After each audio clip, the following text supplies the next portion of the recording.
भारत, संतांची भूमी. असं म्हणतात की जेव्हा जेव्हा जगात अधर्म वाढतो, जेव्हा लोकांच्या जीवनात दुःख, भीती आणि संभ्रम वाढतो, तेव्हा परमेश्वर कोणत्या ना कोणत्या रूपात पृथ्वीवर अवतार घेतो, मानवजातीला योग्य मार्ग दाखवण्यासाठी. भारताच्या संत परंपरेत अशीच एक महान आणि दिव्य परंपरा आहे, दत्त परंपरा. या परंपरेत अनेक महान अवतार झाले, ज्यांनी भक्तांना मार्गदर्शन केले, त्यांना आध्यात्मिक शक्ती दिली आणि त्यांच्या जीवनातील अंधार दूर केला. त्या दैवी अवतारांपैकी एक महान अवतार होते स्वामी नरसिंह सरस्वती. ते अत्यंत तेजस्वी योगी होते. ज्ञान, तपश्चर्या आणि आध्यात्मिक शक्तीने परिपूर्ण. ते भारतभर भ्रमण करत असत. गावोगावी जाऊन लोकांना धर्म, साधना आणि आत्मज्ञानाचा मार्ग दाखवत असत. दूरदूरच्या प्रदेशातून लोक त्यांच्या दर्शनासाठी येत असत. त्यांच्या एका शब्दाने लोकांच्या मनाला शांती मिळत असे. त्यांच्या एका आशीर्वादाने लोकांच्या जीवनात आशा निर्माण होत असे. परंतु एक दिवस स्वामी नरसिंह सरस्वतींनी एक निर्णय घेतला, गहन तपश्चर्या करण्याचा. त्यांनी आपल्या शिष्यांना बोलावले. शिष्य त्यांच्या समोर नम्रतेने उभे होते. स्वामी नरसिंह सरस्वती शांत आवाजात म्हणाले, आता मी एकांतात तपश्चर्या करण्यासाठी निघत आहे. हे ऐकून शिष्यांच्या डोळ्यात अश्रू आले.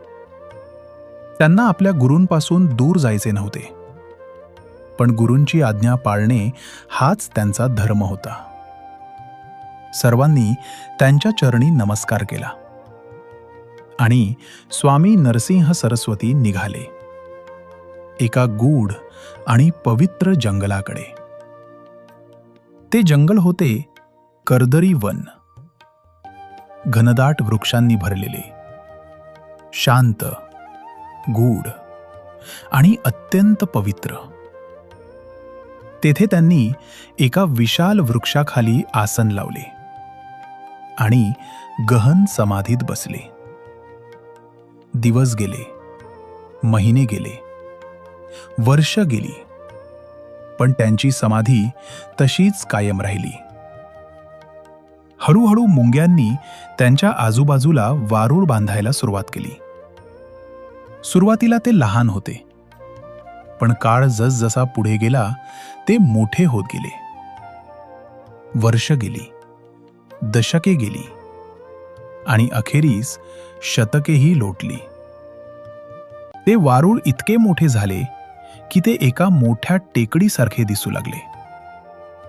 लोकांना वाटले स्वामी नरसिंह सरस्वती अदृश्य झाले, पण सत्य वेगळे होते. त्या वारुळाच्या आत एक महान योगी अजूनही समाधीत होते. अनेक शतके लोटल्यानंतर एक दिवस एक साधा लाकूड तोड्या आणि त्याची पत्नी त्या जंगलात आले. ते रोजच्या कामासाठी जंगलात येत असत, लाकूड गोळा करत असत. त्या दिवशी ते जंगलात फिरत असताना अचानक त्यांच्या नजरेस ते प्रचंड मोठे वारूळ दिसले. लाकूड तोड्या थांबला.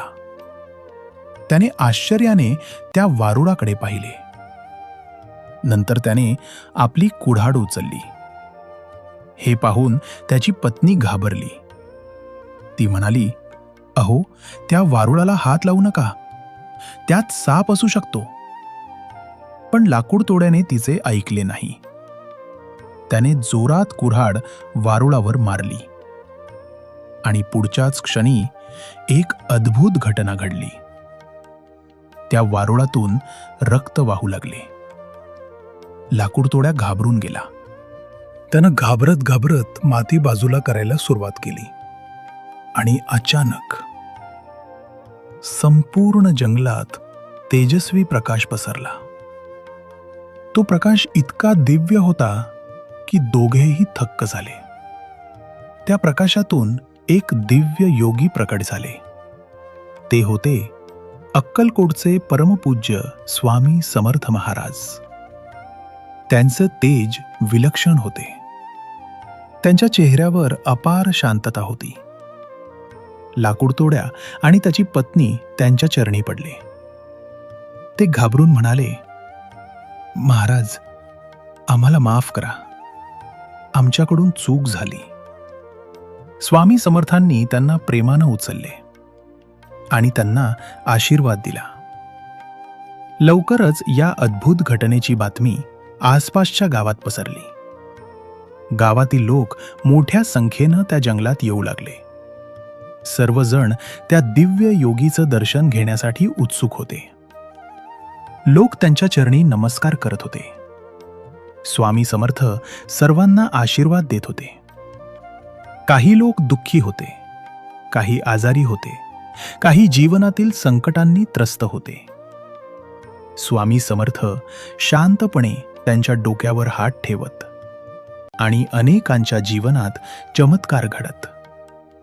आजारी लोक बरे होत, दुःखी लोकांना आधार मिळत, निराश लोकांच्या जीवनात पुन्हा आशा निर्माण होत. हळूहळू स्वामी समर्थांची कीर्ती दूर दूर पसरू लागली. ते नंतर भारतभर भ्रमण करू लागले.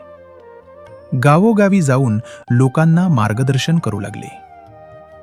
अनेक भक्त त्यांच्या चरणी येऊ लागले. अनेकांना त्यांच्या कृपेनं जीवनात नवी दिशा मिळाली. काळानुसार स्वामी समर्थ महाराष्ट्रातील अक्कलकोट येथे स्थिरावले. तेथूनच त्यांनी असंख्य भक्तांवर कृपा केली. दररोज हजारो लोक त्यांच्या दर्शनासाठी येत असत. कोणी दुःख घेऊन येत असे, कोणी संकटातून मार्ग शोधत असे, कोणी फक्त त्यांच्या दर्शनासाठी येत असे. स्वामी समर्थ सर्वांना प्रेमानं आशीर्वाद देत असत आणि भक्तांना नेहमी एकच आश्वासन देत असत, भिऊ नकोस, मी तुझ्या पाठीशी आहे. दत्त परंपरेतील दिव्य गुरु स्वामी नरसिंह सरस्वतींचा अवतार अक्कलकोटचे परमपूज्य स्वामी समर्थ महाराज आजही त्यांच्या भक्तांवर कृपा करत आहेत. जो भक्त श्रद्धेनं त्यांचं नाव घेतो त्याला त्यांच्या कृपेचा अनुभव नक्की मिळतो. आज या पवित्र स्वामी प्रकट दिनाच्या दिवशी सर्व स्वामी भक्तांना मनःपूर्वक शुभेच्छा. स्वामी समर्थ महाराजांची कृपा तुमच्या आणि तुमच्या कुटुंबाच्या जीवनावर नेहमी अशीच राहो. श्री स्वामी समर्थ. जय जय स्वामी समर्थ.